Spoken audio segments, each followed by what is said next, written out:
Ok, nous voilà enfin au dernier épisode de la série A to Z sur l'alphabet en anglais avec la lettre Z. Et vous le savez probablement, la lettre Z en anglais, ça se dit Z. Vous l'avez sûrement déjà entendu dans un film. Who's that? That's Count Zaroff. Zaroff? With a Z?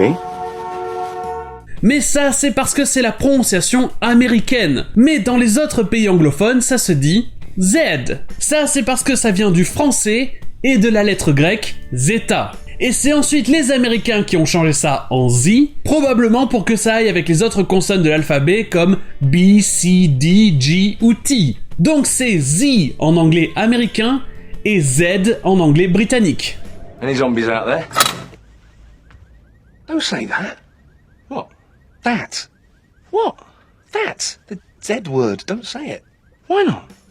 À part ça, la lettre Z en anglais c'est plutôt simple. Qu'il y en ait une ou deux, qu'elle soit au début, au milieu ou à la fin d'un mot, ça se prononcera simplement the. Le problème vient vraiment d'autres lettres qui peuvent se prononcer the, comme le S ou le X, mais ça j'en ai parlé dans d'anciens épisodes. It's got a muzzle on it! It's a raging feral! That's right. High octane crazy blood filling me up. Then I saw this snarling beast guy, and I noticed he had a tissue in his hand. I realized, he's not snarling, he's sneezing. Ain't no real... Il y a juste une petite exception avec le mot si-je. Ici, le ZU se prononce je, comme le SU dans le mot measure. Le nom si-je vient du verbe to seize, qui veut dire saisir. Donc, si-je, ça veut dire une prise ou une saisie, c'est-à-dire quelque chose pris de force, ou alors c'est une crise, comme une crise d'épilepsie. Si-je.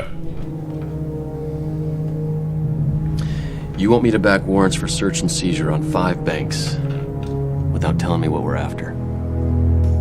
Et si on veut trouver d'autres prononciations du Z en anglais, il faut voir ça dans des mots qui viennent d'autres langues. Par exemple, dans certains mots qui viennent de l'italien, un double Z se prononcera se. C'est le cas par exemple dans une pizza, pizza. Ici, les deux Z se prononcent se, pizza. Oh, Yeah? What'd you have? for dinner. Yeah. Pizza Hut. Was it nice? Yeah, it was alright. It was Pizza Hut. It was the same as the name. Et enfin, les seuls mots où l'on trouve un Z muet en anglais, ce sont dans les mots qui viennent du français. Comme par exemple le fameux rendez-vous. Are you ready for our rendezvous? It's not a date, Ron. No.